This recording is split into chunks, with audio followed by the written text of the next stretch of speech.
Can you hear me? Okay. Thank you for inviting me. This is spectacular to be here. It's been a long time since I've been in Berlin.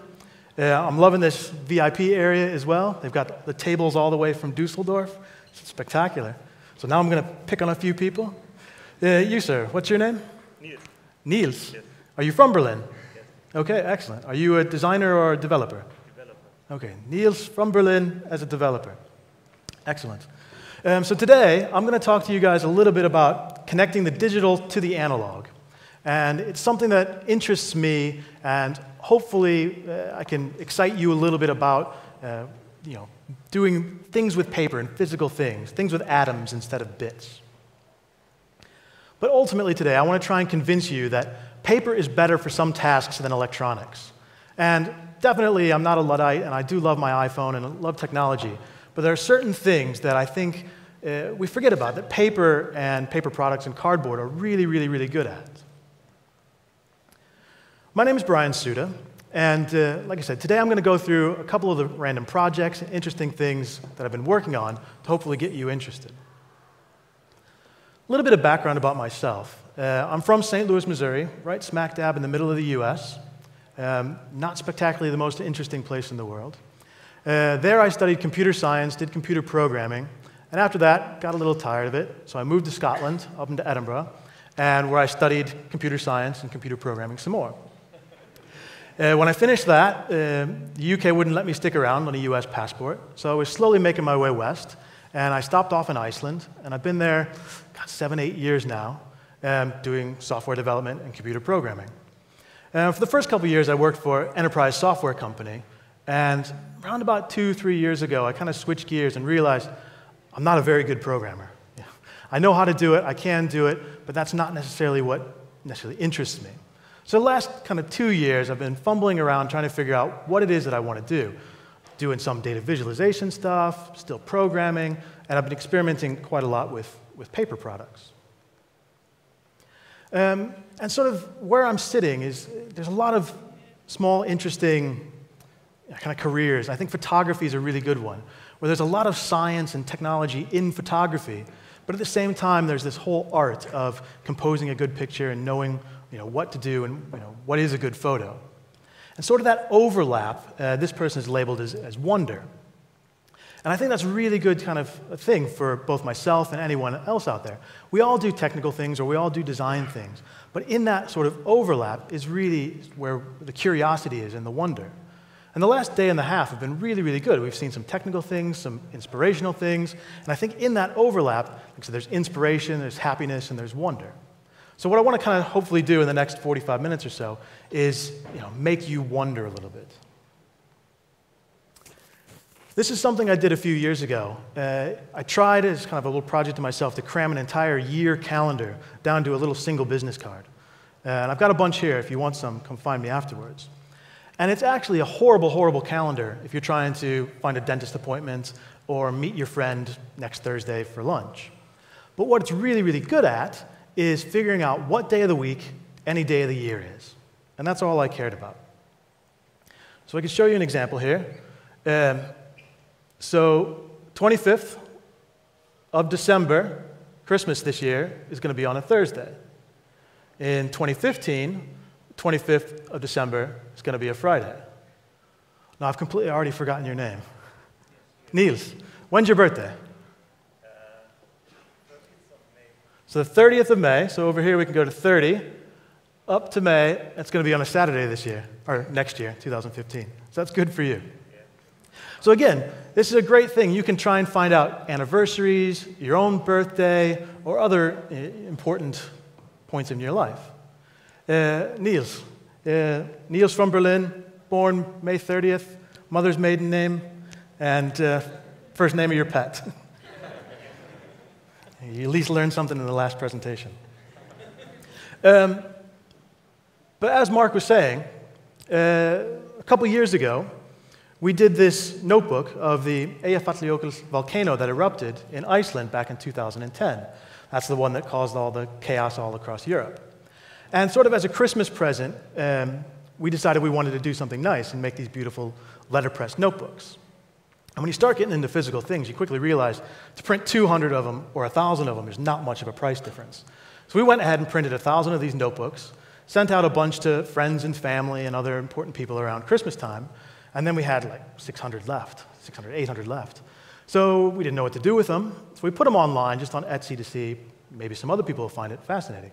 And they sold really, really well, really, really fast. There was a lot of people who hated this volcano and were affected by it and wanted the notebook.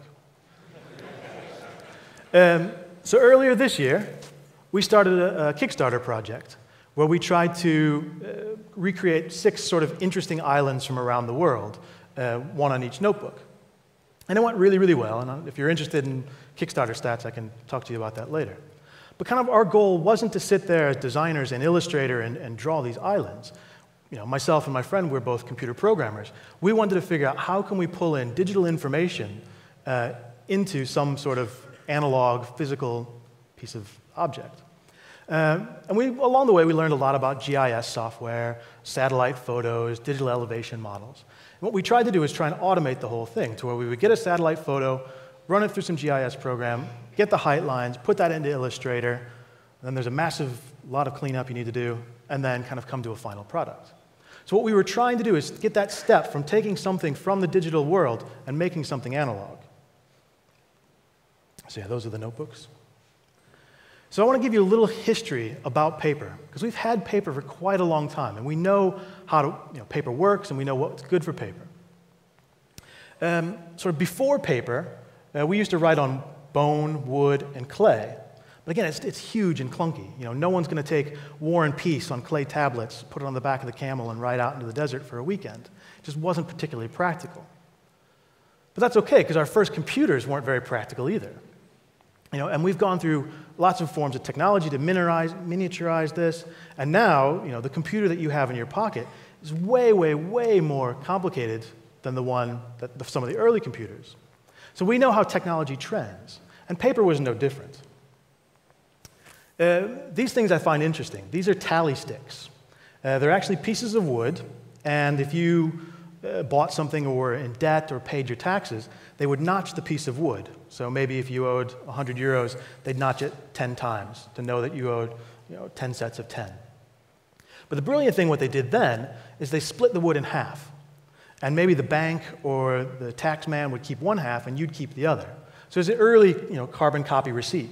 And that way no one could cheat and add more notches, because if you lined them back up later on, it wouldn't match up.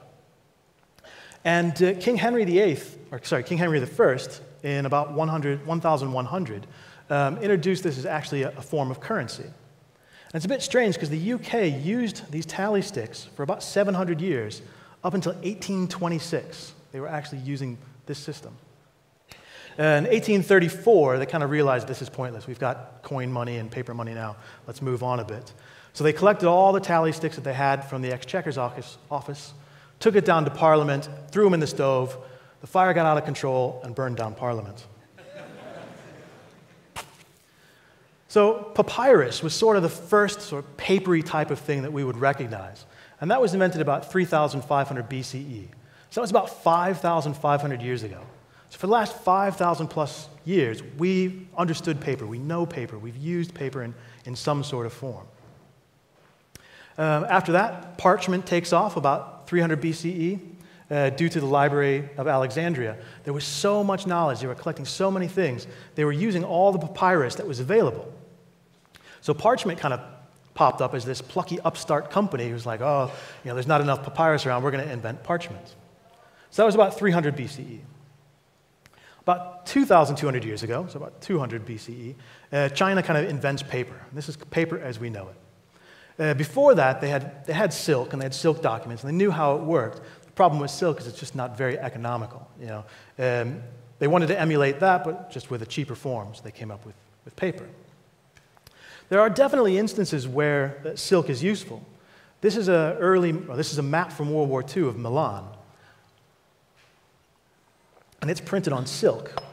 And the reason they printed it on silk is because when you open and close silk, it doesn't make any noise, which again it's way more expensive, but it's a pretty important attribute when you might be crawling around in the dark. It also has a lot of other things that if it gets wet, it holds together much better than paper. So again, then, China creates toilet paper about 600 CE. That's 800 years after inventing paper. Now that's, to say it lightly, a pretty rough 800 years.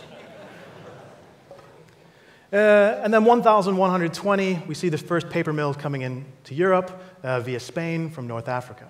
And this is roughly shortly after the King of England figures out that tally sticks is a valid form of currency. So what I want to do today is kind of run through a few things on why simple pieces of paper like this might actually be a much better solution than this $600 iPhone. Firstly, the paper is fairly water resistant. You know, if we go out drinking tonight and someone spills their beer on my notebook, okay, I let it dry out tomorrow, still works as a notebook. You do that on the phone, you know, I'm out $600. It's electrically independent. I don't know about you, but I'm probably charging my phone once or twice a day. You know, I've never, ever had to charge my notebook. It's never been a problem for me. It's foldable and tearable. I think this is something we tend to forget about. Like, if I've got a sheet of paper, I can tear it in half, give you half, and now we both have a piece of paper. I can't do that with an electronic device. I can't split an electronic device in half and then have two smaller phones. But we can do this with paper. Sit on it and drop it. Paper's a little more flexible. Granted, phones are getting better, but this whole iPhone 6, be careful of bending. This isn't the problem with notebooks. It's annotatable. This is something that I'm really big into, which we tend to forget about. If I go down to the front of the hotel and I ask them, you know, what's a good place to eat, and I hand them a paper map, they can circle things, they can show me the route, they can write things in the margin. If you give them your phone, you know, kind of the best thing they can do is maybe put a pin in it. It's not quite the same as paper. It is getting better, and we're getting sort of these interactions, figuring them out, but at the moment, paper is definitely winning on annotatability. And it's cheap. I mean, they probably expect you to upgrade your phone every 18 months or so. 18 months printing a new thing out every day is still cheaper than buying a phone. So I put together this matrix of why paper is better for something comparison table. And we've gone through water resistant, electrically independent, it's portable, foldable, sit on it, annotatable, cheap. Then we start getting into things like replicatable. And this is where the computer is really, really good. You can copy a digital file, not a problem. We can start to do this somewhat with analog things. I mean, we do have photocopiers. The quality degrades, and it's not the most ease of use, but it is possible. It's transmittable. I mean, it's super easy for me to email a file around the world in seconds. That's not a problem with digital things. Analog things, I physically have to put it into an envelope or fax it, which is becoming harder and harder as well. We've got new 5K resolution, or 5K IMAX, super high resolution, pixel density. I mean, just a quick Google search, and I find something that's 5,760 DPI printer. And that's a factor of 10 better than your screen we can do in print. It's also file format agnostic. I've never had an app say you don't have the right version of paper and I cannot install. And then finally, recyclable. We know how to do things with paper. We can recycle paper. We can remake more paper. Electronics devices at the moment, we still have heavy metals, and it's not quite as easy. So there's this concept of the paper net. And the idea of the paper net is just kind of giving this idea a name. And I think it's quite a good name. And the idea is sort of to imbue paper with the internet. You know, I think of it as like the slow internet. It's like the slow food movement, but just for data. And the idea kind of came about from this guy, Aaron Straubkoop. And I saw him at a conference back in 2006, so that's, like 8 years ago. And we were both in Paris, and he was talking about the paper net, but he also had this little piece of paper he had printed out, because he does some programming, and he had made himself a whole little travel guide just on a nice little A4 piece of paper. And he had pulled things in from the internet, and machine tags, and pictures from Flickr, and where he was going to stay. And it just blew my mind. He had his entire, like, everything he needed to know, offline, just on this sheet of paper. Granted, this is 2006, where data roaming would have been a huge, costly thing. So to have it offline was really useful. Now, we're not talking about QR codes here. The programmer part of me loves the QR codes, but the sort of UX designer part of me absolutely hates QR codes. So as much as I love them, I do not recommend using them for anybody. I saw one on the side of a bus, and the bus drove by, and it's like, oh, you're much better off just put the URL on there. We can end this debate about QR codes. Just put the URL on there. It's much easier. If I see the bus go by, I can at least remember it and write it down.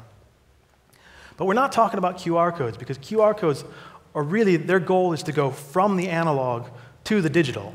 They're trying to bring you from the world of paper into the internet, into the online world. And that's not what we want. We want to go the other way and actually bring digital into analog. If you need any convincing the boss on why QR codes are bad, there's a really good website, wtfqrcodes.com. I think there's even a Tumblr blog, people taking pictures of QR codes.tumblr.com. And if you go there, it's blank, just because no one does. But even IA, the information architects, they got in on this a few years ago, and they tried to do a redesign for a newspaper. And they did some really interesting and creative things. But again, the whole idea was to get you to go from the paper back online. And that's not my goal. My goal is actually to go the other way, with various degrees of success. So I'm going to tell you about a little project that I did maybe back 2006, 2007. We see these boarding passes online all the time. A lot of designers kind of put these things on Dribbble or on their own websites, and they go through this long and complicated process of how to make the airline's boarding pass better. And some of them are absolutely beautiful. Like, I would love to see any of these boarding passes more than the stuff that you get now. And back in 2006, 2007, I was working as a consultant for a large enterprise software company as a developer, and I was tasked with designing a boarding pass for major airlines, which probably pisses off every single designer out there that a developer got to actually do this. And you'll see why the designer probably should have done it. But our goal wasn't to make a travel document. It was to make more of a travel guide. I mean, you guys have all probably flown somewhere in your life, and you get the boarding pass, you show it to the steward or stewardess, you fold it up, you get down your seat, and you never look at it again. And we thought that was a complete waste. We wanted to move from just that document into actually something that you would use maybe for your entire trip. So this is one of the early prototypes. We sat down and thought about what is the most important thing, before you get on the plane. And it's probably what time it's going to take off. So we made that as big as possible, so even if you dropped it on the floor, you could still see what time the flight was. That was one of our ideas. The other thing we started to think about is, can we turn this into sort of like a PaperNet object and bring the internet onto this boarding pass, which is usually pretty dull and boring. And we said, well, what do we know?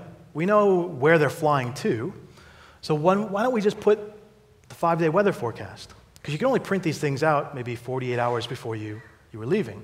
So if I was coming to Berlin, tell me what the weather's going to be like on my boarding pass. And we also had lots of other ideas. Because you could only print this a couple days before, we left a big spot gap there for the gate number. We didn't necessarily know the gate number beforehand, so we said, well, one of the great things about paper is it's annotatable. Let's give someone a designated area that says, please write in here. Please write where your gate is going to be. And we had lots of ideas, and I pitched them loads of things, and everyone thought it was great, but we found out that the competitors were going to release on Monday, so we had to release on Friday. So my design, which probably wasn't that different than this, was what actually launched and might still be there today. So what I was really trying for is something much more discreet. Like I said, I'm living in Reykjavik in Iceland at the moment, and it's pretty much tourist central. I mean, you can spot the Americans with their massive matching North Face coats, which are way overdressed for the season, and these huge maps that they've got. And I don't know about you, but whenever I'm traveling, I don't want to be the tourist. I want to seem much more like the locals, do the things that the locals want to do, go to good places to eat. I want to be much more discreet and sort of low-key. And there's something called Pocket Mods, which I absolutely love. It's an old Flash website, which I think is still up. And the idea is that you get this, you print out to an A4 sheet of paper, and I don't know if you guys can see this, I can take a look at it later. The idea being that there are basically 8 pages and a whole list of things that you can put on the pages. And these are all pre-built things, just like calendars and Sudoku puzzles and line grids or dot grids. But the idea being you can drag in the ones that you need or the ones that you want. It's very customizable. And this is the way to fold it. It looks a bit complicated, but once you've done 1 or 2, it's pretty quick. So what I wanted to do is emulate this. So of course I opened up Illustrator and set up my own sort of template. You can see the 8 pages and the top ones are upside down and everything's rearranged. And I tend to make these things all the time now. Like this is the one that I made for the trip here to Berlin. So I've got some of my flight info, a map, where I'm going to be staying, how to get there, etc. Now at the moment this is still a fairly manual process, but the idea being in the future, with my programming skills, I can start to set up something to where maybe I type in the flight info, it pulls it in automatically, type in an address, it goes and fetches the map at the right zoom level, and prints all this for me dynamically on demand. So this is, again, starting to take digital internet information and bringing it offline. I'm doing this already with calendars. You can't really tell, but this one on the side is made by someone with much better design skills. But the thing is, it doesn't have to be an A4 sheet of paper. The exact same thing works at A3, folds down to something a little bigger, or A2 and folds down even bigger. We pitched this to one of the local hotels, and they really liked the idea, but they were kind of iffy about the sort of print-on-demand concept. So we did a mock-up for them, and they used this for, I think, last year. So we need to revisit bringing this and actually imbuing this with internet. But the idea being that customers, while they're waiting or while they're leaving the hotel, can just take one of these sheets of paper, fold it up. It's fairly discreet. You can always show it to the taxi driver. He can get you home very easily. And again, we can do a mixed mode type of thing where most of the paper is professionally printed, but then we can leave specific areas where later on we can put internet type of things on demand. This is what we pitched to Icelandair, the airlines. And the idea being, again, it was this sort of 8-page little booklet. So while we've got you in the checkout process or the ticket process and you're getting your online boarding pass, we said, why don't we get them to actually make a travel document at the same time, a travel guide. So again, we wanted to do this whole concept of like the pocket mods where people could pick and choose. So if I've never been to Berlin before, I can get a map of the U-Bahn or the S-Bahn. I can get a layout of the airport or whatever I need. But if I'm a fairly frequent traveler to Berlin, maybe I just want to get a small map of where the hotel or the venue is going to be. And everybody loves the idea, and then it just never gets built. In the digital world, there's some big advantages to mapping. One of them is like zooming in, zooming out, compression, which you might think you can't really zoom with paper. But there are ways to do this. This is a nice little fold technique. So it goes down pretty small. You open up the map, boop, it pops out to be much, much bigger. Again, I'm aiming for something more discrete. But again, without even cutting the paper, we can actually get quite an interesting zoom. There's also this one, which works exactly the same way that the maps work. You have the different tiles, and if you want to see what's, zoom in, you just unfold that, and you get like a 2x view. And these are things that you can do at home on your own printer as well. Then we've got these maps. These are Tyvek, so this is sort of the next generation of paper. It's waterproof. It's much more like silk. You can crumple it up, uncrumple it. Like I said, waterproof. And these are super interesting maps if you haven't seen them. The other thing the internet is really good for is animated GIFs. And you might think to yourself, there's no way you can do animation on paper. But I'm going to show you how. This is one technique, which I find fascinating as well. It's basically 6 frames of animation, and each one is sliced really thin, 1/5 or 1/6 of it. And then this clear paper has bars, which are 5 units thick, and then 1 unit gap. So as you go across it, you can only see 1 frame of the animation at a time, and you can do crazy things like that. And what would the internet be without animated cat GIFs? So this is a cat very confused about what's going on. Poor little kitty. No. One more time. Is he going to get it this time? Oh, no. But there's, oh yeah, so we can do this as well with the CSS. This is background images. So someone has laid a background image, exact same thing, with another div with the lines on it, and as you're resizing the browser, it makes it look like the horse is galloping. I'm not sure when this is useful, but it is possible. And there's other ways we can make animation in the analog world as well. There's this lenticular magic. So it's that sort of little plastic with all the little bumps on it. And I remember these growing up at 7-Eleven, getting baseball pogs. And you would tip it back and forth, and it would animate the guy. And this one you can do full color, but it's only a handful of frames. There's actually a few companies now you can upload your animated GIFs, and they'll actually print you postcards like this. But we all work on the web, so we shouldn't try and learn new technologies. We should, is there a way to repurpose what we already know to be able to do these types of things, to make these little paper notebooks and how to get the internet onto paper? It would make sense to use HTML itself. Now, the web isn't pixel perfect, and it shouldn't be pixel perfect. I mean, there's a lot of discussion about responsive websites, about making sure your content works on different screen sizes. But when we're talking about paper, we're pretty much talking about getting out a PDF, which can be pixel perfect. And it's not a bad thing to think in that way. Because right now, if you're designing for a screen, you have no idea what the output's going to be. But if you're designing for paper, we know the exact output size, we know maybe the type, we might even know exactly which printer we're going to be printing this on. So I know we asked yesterday, but how many of you guys are developers? About half. And then how many of you guys are designers? Yeah, it's roughly about 50-50. And there's a bunch of other people who are neither. It's always been a massive pain to generate PDFs on the server side as a developer. And as a designer, just trust me, it's been a massive pain. It's been funny because before James had that JS PDF.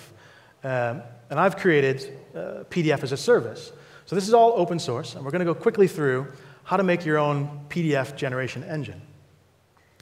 So what we're using is Phantom.js, which is basically WebKit.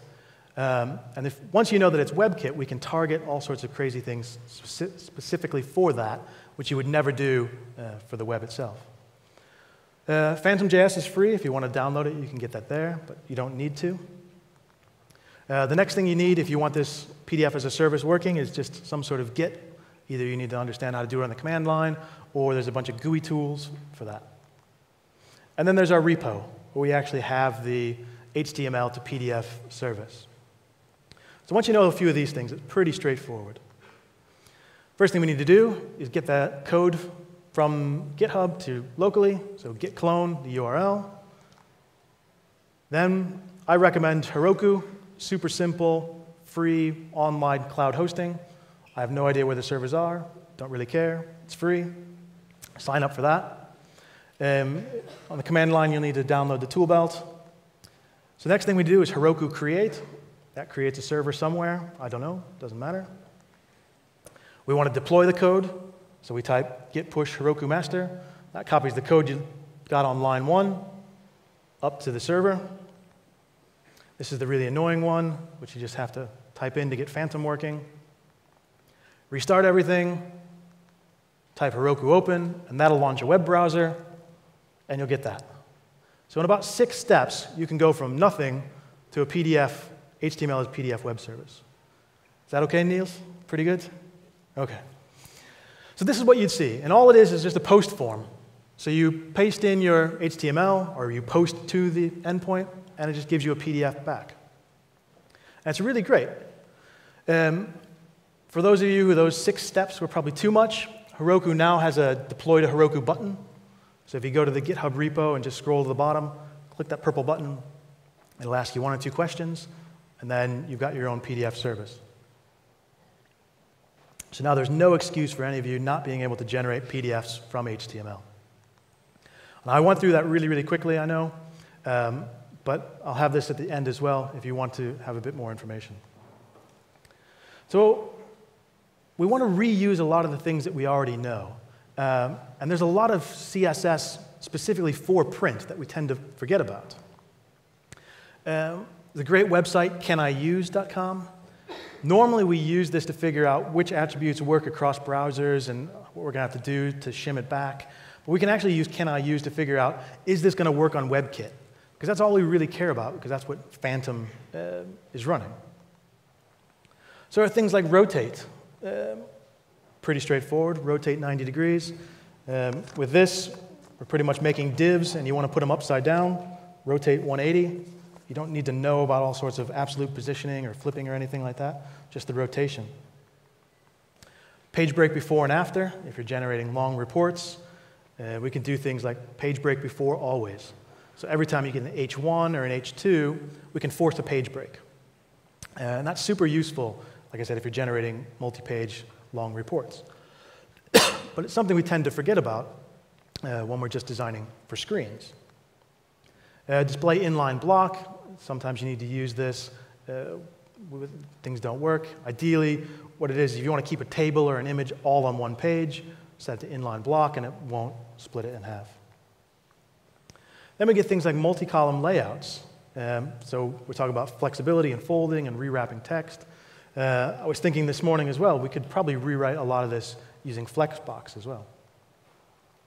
But again, pretty straightforward. WebKit column count, 4 columns, have a small gap of 20 pixels in between. We get something kind of like this, 4 column. We can use that for like the pocket mod idea or other things as well. So this is a calendar that I generate. Got a little bit of PHP code, which makes some SVG, which gives me it gives me an entire year calendar in 4 columns, 1 for each quarter. We can also do 5-column layouts. This is a brilliant little magazine. I don't know if you can call it a magazine, but they call it a magazine. It's 5 columns, printed on an A4, front and back. So it's 10 columns, really simple, dogear.co.uk. And the idea, they've gotten 4 issues in. They might have another 1 or 2 by now. But the idea is you print these off, you fold them up. It's a little tiny magazine. And when you go to the library or to the coffee shop, you can use them as a bookmark. And then you just leave them behind because they're so cheap. And you're basically giving a small gift to the next person who picks up the book. They both get a bookmark and a magazine at the same time. 6-column layout. This is one that I'm playing around with. The columns get pretty skinny, but I like 6 columns because you can fold it 6 times. You can fold it in half and get a nice A5 sheet of paper, or fold it in thirds and get something that fits beautifully into an envelope. So here's your word for the day. It's sexagesimal, which just basically means base 60. And you wouldn't want to try and fold something 60 times, but it's good because it's divisible by 1, 2, 3, 4, 5, 6, 10, 12, 15, 20, 30, and 60. So you need to split things up in lots of different ways. 60 is a good number. There's the old Spanish pieces of 8 coins. They were divisible in 8 pieces, again, because it makes it easy to go in 1, 2, 4, and 8, split it lots of different ways. And 12 is a good number as well. 1, 2, 3, 4, 6, and 12. And that's one of the reasons we've got 12-hour clocks, is because it gives us nice increments to sort of split this up in. But again, we're still talking about CSS. We still have the whole concept of media queries. And normally we think of media queries for screen sizes, but we can reuse and repurpose this technology for paper sizes as well. Most of the world is on A-series paper. There are still a few people who use letter size. And by this chart, they don't look all that different, but when you see them next to each other, you really can feel the difference. I'm definitely more of an A4 convert. There's only a handful of places still left using the imperial system.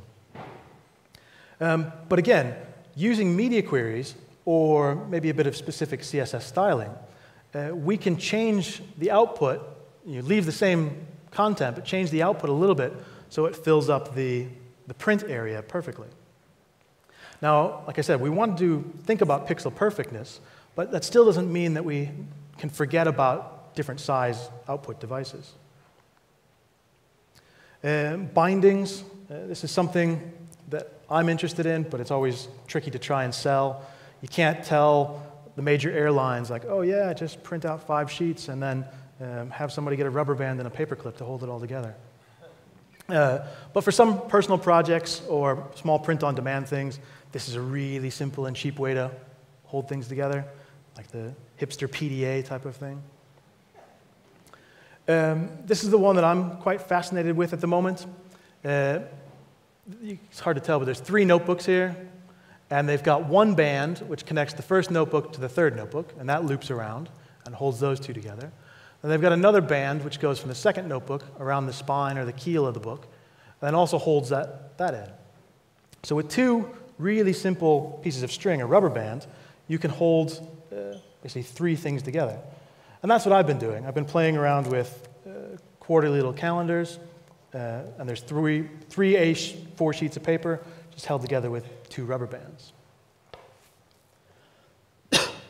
And what it means is we get really small, print-on-demand, custom PaperNet notebooks, all for a cost of way less than just $1.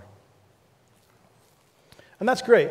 You're probably all super interested in paper now, but where's the internet part? We haven't really touched on the digital aspect of it. And that's where we get into sort of APIs and this whole print-on-demand. And I've been toying around with this concept of more like design on demand. The idea being, when you come up and actually want a PaperNet browser, something imbued with the internet, we're designing it the minute you actually say, I want this. We have some templatization, and it is print on demand, but really it's kind of like depending on some of the technology, depending on the data, we're actually changing the design and tweaking it as needed. So I'm kind of pushing the design on demand idea. One of the really big proponents of this was the Little Printer by Berg. Sadly, this doesn't exist anymore, but it was a tiny little receipt printer. And it was probably the only printer you'll ever own that you would actually keep in the bedroom. You would never use this, you'd never have your big Canon printer. But this thing is so nice, so small, so cute, so cuddly, you'd probably just keep it at the bedside table. And the idea being that maybe every morning, you wake up, you push the little button, and out comes this receipt printer. But on the receipt would be all the things that you had pre-programmed or pre-selected. So maybe you like cryptic crossword puzzles, or Sudoku, or word of the day. That would print out for you. For other people, maybe they want a shopping list, or their to-dos, or tasks, or things like that. So it was very flexible and very customizable. You could actually build it to your own needs. They went and white-labeled the idea, so they have just a generic, everyday old receipt printer as well. So maybe you go into a coffee shop, if you check in on Foursquare, your receipt would actually print out Foursquare information as well. Maybe you're the mayor, it would know that, and you'd get that on the receipt. So it's much more flexible and printed and designed on demand. Last time I was in New York, I stayed at the Yotel, and when you check in, it prints out this thing automatically for you and says, please stop by Mission Control. There's a package waiting for you. Now, I think they missed a huge opportunity here because they're already doing print on demand. They're already telling me that they know it's me, there's something going on. They could have easily put down, oh, by the way, Brian, museums are free on Friday, or there's a couple Broadway shows you might really like. Be sure to stop by the concierge because tomorrow it's going to rain and you can pick up a free umbrella. All these types of things they could have done, and they've got all the pieces of the puzzle there. They just haven't built that last little jump. I think it's a big missed opportunity. So where do you start? There's obviously the easy things, stocks, weathers, to-do, calendar. These are all the sort of apps that you can't delete by default. And again, it's low-hanging fruit, it's easy, people use them. So to print out a little receipt every morning saying what the weather is going to be like, or should I bring an umbrella, yes or no, do I have any meetings, should I wear a tie? Those are pretty straightforward. And this is pretty much exactly what we had pitched to the airlines. On a couple of the squares, we said, okay, we know you're flying to Berlin or Copenhagen. Why don't we tell you what the weather's going to be? Why don't we look up from, at the time, upcoming.com or .org, and tell you if there's going to be any events that you might be interested in. Are your friends going to be there? We even pitched exchange rate. If we know you're coming from London to Berlin, why don't we tell you how much 10 euros is in pounds? Or if you're flying from the US to Europe, how much is 25 euros in dollars? These are all super easy things to do, but no one seems to be doing this. I mean, you've probably seen the Moleskine have the City Guide notebooks, but those are probably printed 18 months, they were designed and printed 18 months ago.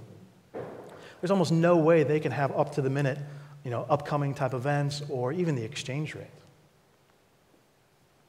So my dream device would be something where you might have it at the airport or in the lobby of a hotel or maybe even at home. And you can go to it, well, in the airport or hotel example, you might be traveling with the family. So you just have a really simple, cheap Android touchscreen, and you just say, family, 3 days, and out comes sort of a custom itinerary, saying, here's a bunch of restaurants, have 4 or 5 stars on TripAdvisor or Foursquare or some other place that would be great for your family. Here's a discount for some of the things to do with the kids. All these types of things we can do print on demand. And a lot of the stuff that we take advantage of on the web, which is pay-per-click, advertising, which is really related to you, we can do this in paper just as easily. I think it'd be really, really interesting, again, like the little printer, every morning if I woke up, or maybe once a week, if I got a little booklet telling me what's going on with some fun facts, I can use this as a diary, I can use this for work. I would love to see something like this again. It's a real shame that little printer is gone. But there's a bunch of other PaperNet examples that are out there. This is one of my favorite, called Paper Later. It's very similar to Instapaper. So as you browse the web and you see these really long articles, and you're like, oh, I can't read this now. Instead of sending it off to Instapaper, where you don't read it later, you can send it off to Paper Later. And after they collect a bunch of articles, you go there and you say, all right, I'm going to be going to Berlin. I've got a long flight. I'm going to be offline. Print me that newspaper. So it'll actually print you a physical newspaper of all the articles that you bookmarked online. And then you can read them at your leisure, when you may not have connectivity. This was a project by, James, I can't remember his last name now, when he went to South by Southwest, James Bridle. He made these little books, they called them Field Notes for South by Southwest 2010. So again, that was 4 years ago. And then, coming from the UK to the US, maybe data plans aren't, roaming is going to be expensive, it's tough. So what he did is he printed out the entire schedule for South by Southwest, maps, and all sorts of information. And it works really, really well as paper with a book because you can circle things, you can cross things off, find out where your friends are going to be. And, sure, some of these things could be done online, but maybe just the website for South by Southwest is so bad, you couldn't figure out where the venues were, the maps didn't work, trying to do it on a phone. For him, it was much easier to take this offline, to take the internet and put it into paper. He also did a really interesting experiment a couple of years ago. This is the Wikipedia entry for the Iraq War. So what he did, it is the size of something like Encyclopedia Britannica. I think there are at least 11 books. And he went and found the article about the Iraq War and pulled every single version of it that ever existed and ran it through a little program, did the layout. You can see this is all dynamically generated. And it came out, this is more of an art project than something that's useful. But it's just interesting to see that we're surfacing what on the digital world looks like just one page on Wikipedia. It's actually a massive 11-volume book set in the real world. So to kind of wrap up, we learned yesterday, 99% of the people don't know CSS. So even if you're writing bad CSS, you're still way better than everybody else. You guys are quite talented, designers, coders. We can all handle sort of HTML, CSS. And we've always been taught that we're designing for screens and different size screens. I think we can really reuse all the knowledge that you already have and design for paper just as easy as you can for a screen. Thank you very much.